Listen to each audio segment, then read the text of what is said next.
Hi, I'm Jules. I'm one of the coalition organizers, and I am here to introduce the teaching. Those of you who have been with us throughout the year know that in the last 7 months, we've been in encounter with ourselves and our neighbors and our land. We've been in unveiling around research and other ways that we can see what is hidden from us so we can organize around it. And now we are in action. And we get to move into celebration and pause in a couple of months, but first we get to be in this action space. And tonight we are working on issue cuts and action planning.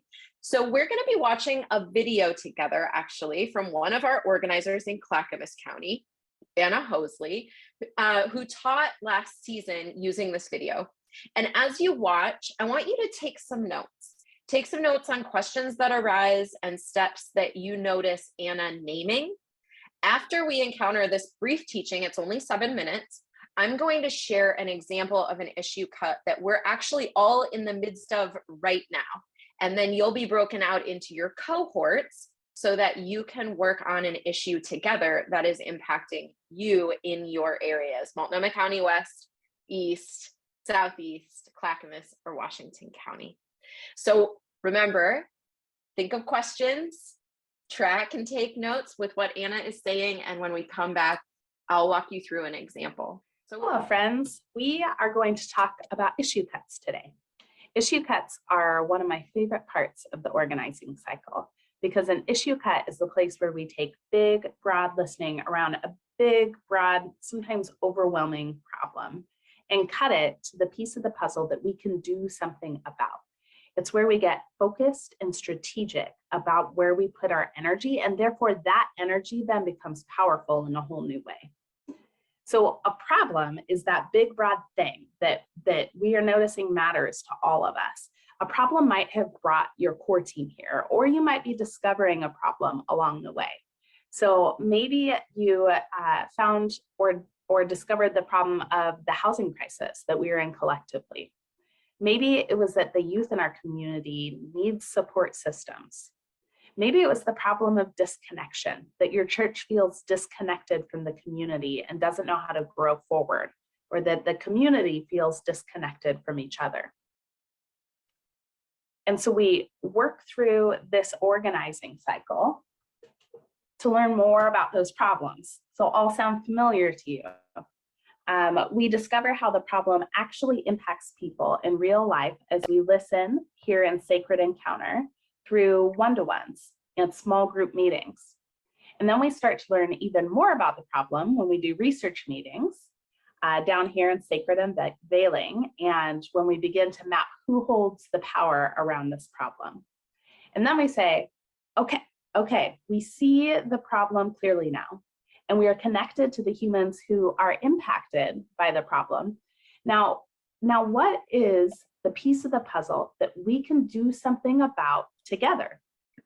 The issue cut moment, see their scissors. The issue cut moment is where we go from big problem to issue, and that's what bridges us to sacred action. That issue cut propels us to movement. It propels us to action. So for a simple example, my 7-year-old son right now is on the green team at his elementary school. And the problem they came together around is caring for the environment and for their impact on the environment as a school. Their team asked the question, in this big problem, what can we do with the resources we have that can make the greatest impact on our corner of the world?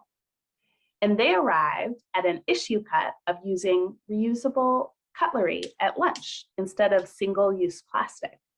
So that was the piece of the puzzle that they had the most power to do something about that would make the greatest difference on their environmental impact.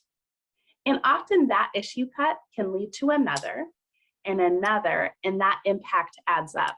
So in this big problem, we're saying, how can we stack issue cuts together to make a big impact? So in order to help hone from that big problem to a powerful issue cut, I like to use a set of criteria to help discern the power of this issue cut. So I'm going to use the criteria right now to gauge the power of my son's cutlery project. And you actually are going to do the same thing in the next story we're going to hear. So pay attention. Okay, so the first criteria is it concrete and actionable? Is this clear enough to understand? And will we know clearly when we've accomplished it? In this case, I would say, yes, we know we've done it when we're eating with bees. It's very clear and concrete. The second criteria is it time bound? Is this a bite-sized enough piece of the puzzle that we can make this impact in a definable period of time? Again, I would say, yes, it's literally bite-sized. But also, yes, the group said, this is something we can accomplish in a school year. The next criteria is it winnable?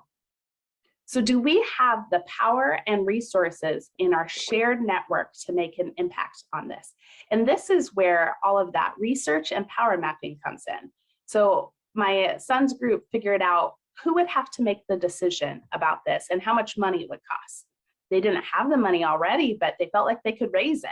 And after their one-on-ones, they knew they could convince the decision makers, which were the principal and the food services director. The second criteria is this widely and deeply felt? Is this affecting a lot of people in our community? And is this something that is deeply felt, especially by our community's margins? And again, I think the answer is yes. 300 kids every day are using this single-use plastic. That is widely felt. And I would understand environmental impact in this case as being on the margins of the school system. It's a part of their environment and system that is rarely noticed or given voice. So once we do this, we ask, as we look at that criteria and say, is this a powerful issue cut? We also ask, how can we do this in a way that carries us forward into the next issue cut and the next action and grows our base of power and grows our impact? So we also ask, does this develop leaders? Again, in this case, I would say yes, the cutlery gets a yes. There's a whole team of children learning through the process of making this happen. And that's a choice, right? That may or may not have been the most efficient way to accomplish it, right? The principal could have made a decision. But in this case, there is now a whole team of kids who are ready for the next issue cut and gaining energy around that. We also ask, does this build power and relationships? Again, in this case, I'd say yes, depending on how you do it. So I know one school that asked every family to bring a fork to school to build up their stock of silverware. Was that the most efficient way to reach the goal? No, but everyone had a part in making it happen. So then all of these kids and all of these families are learning why it matters and getting interested in what else they can make happen. So I hope that you had a chance to take some notes while watching Anna's teaching about her child. Her children are great organizers, aren't they? We have listened to Adeline testify, and now we got to hear about forks in the school system. And we're going to talk a little bit about an issue cut that is now active. So using your notes, I want to walk you through something that we're doing right now. Some of you already know that we're working with our partner Ecumenical Ministries of Oregon on a piece of legislation called House Bill 3482.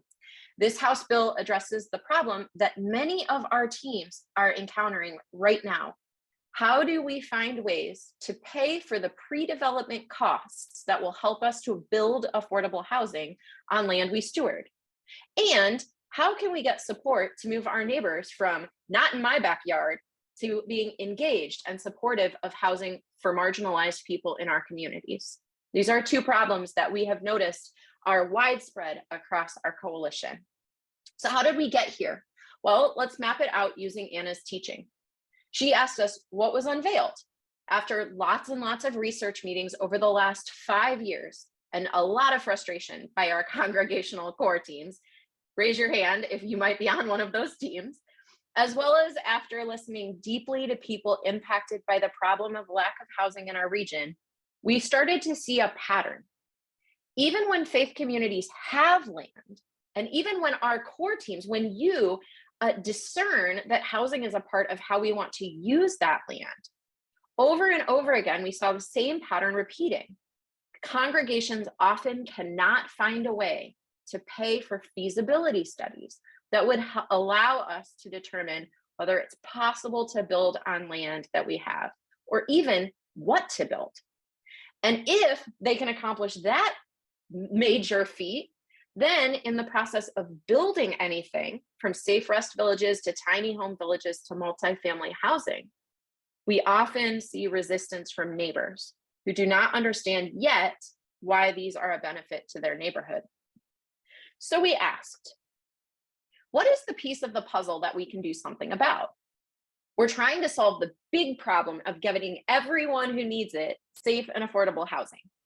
But we can't solve that problem without issue cuts and addressing the smaller issue of feasibility and countering not in my backyardism, NIMBYism, so we can go from the impossible big problem to possible solvable and winnable small problems.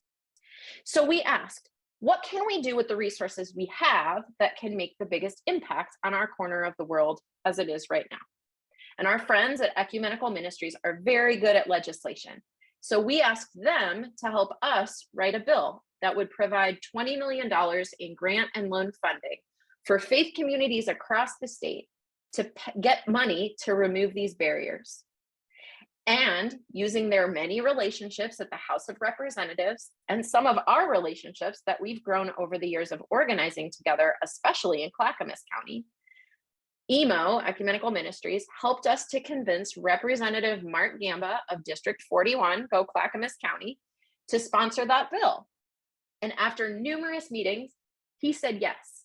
And he even worked with us to craft a piece of legislation that would meet the needs that you all have named. So, is this goal to pass House Bill 3482 concrete?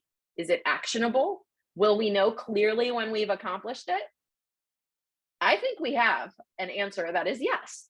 First, we had to gather testimonies for the House Committee on Housing and Homelessness, to forward it to the Ways and Means Committee, and after that, for it to be signed into law. Now we know when those things happen and who is on those committees. And when we've persuaded enough of those committee members to vote yes, then we'll have passed the bill. And we've created a fund for ourselves to cover those costs when we can't do it on our own. So that, in fact, is actionable. Is it time-bound? Or as Anna said, is it bite-sized enough? Yes, we'll know that we've been successful by the summer when legislative session has ended. Is it winnable? Do we have the power and the resources to make this happen? Well, based on our research and our power mapping, we know that it's possible. If we move the members of these committees over the next month, April and May, to vote yes, especially representatives from key Republican districts who are on that committee, then we'll have enough votes and can move it beyond the House. Is it widely and deeply felt? I think that it is. We have gathered the names of and the relationships with over 45 faith communities across Oregon who said, we will immediately benefit from this if we get this grant or this loan. And that's just this year, 45. That's so much land that can be freed up for affordable housing. And it asked us if it built power and relationships. And again, I think the answer is yes. Not only does this bill allow us to flex our own resources of land and relationships more powerfully to solve the problem of affordable housing in Oregon, but it also expands our relationships beyond the ones we already have by encouraging us to create new ones with House representatives who haven't found common interest with us yet over prior concerns and barriers. So House Bill 3482 is a great issue cut. It's challenging, but it's possible. And it has a high level of impact if we're successful. All it takes is us moving our power and relationships strategically to help move a huge amount of land to become available for affordable housing, which meets our larger problem of needing to house our neighbors. So you've heard about this embodied example of House Bill 3482, which we are all in the midst of, and which, by the way, the Advocacy Day in Salem on May 10th will allow us to advocate for if you come. But there are also lots of other examples of issue cuts that we have worked on together and that maybe your core team has been working on in your own context over the last year or even the last 5 years, because some of these are time bound, but they take a long time, right? So I want to invite you to think about what is an issue cut that maybe your team has worked on or that you have been a part of with the coalition in a larger way. And just put that in the chat and say a little bit about what that issue was and how maybe it was decided on. So I'll give you an example. You can think big or small. Every issue cut and action is a stepping stone to other issue cuts and actions, right? So one that I know we worked on recently is our friends in Clackamas County and some of us from across the coalition cut the issue around Project Turnkey, which was actually many issue cuts and actions in a row. So Project Turnkey is a great example, but there might be many more out there. So who else has one that you want to share? Chris reminds us that identifying the land in the Presbyterian Church to be used to have land back for Barbie's Village. Absolutely. There were many steps that had to be taken in order for that to happen to solve the problem that was being offered. Thanks, Chris. That's a great example. I know in Washington County right now, we're running into a problem where the Department of Transportation is enforcing some infrastructure rules on some of our faith communities that are very expensive. And so we're trying to figure out how do we shift the system so that those pressures are not on faith communities offering their land. So the issue cut of ODOT and infrastructure. Turning out to support El Rancho Mobile Home Park and La Casa Común after the escalating actions from the landlord. Yes, many of you were a part of that and have been watching the leadership of our La Casa Común team around El Rancho. David's reminding us that several years ago, Levin organized around getting the city of Portland to change its zoning rules to allow faith communities to build affordable housing. Yes, absolutely.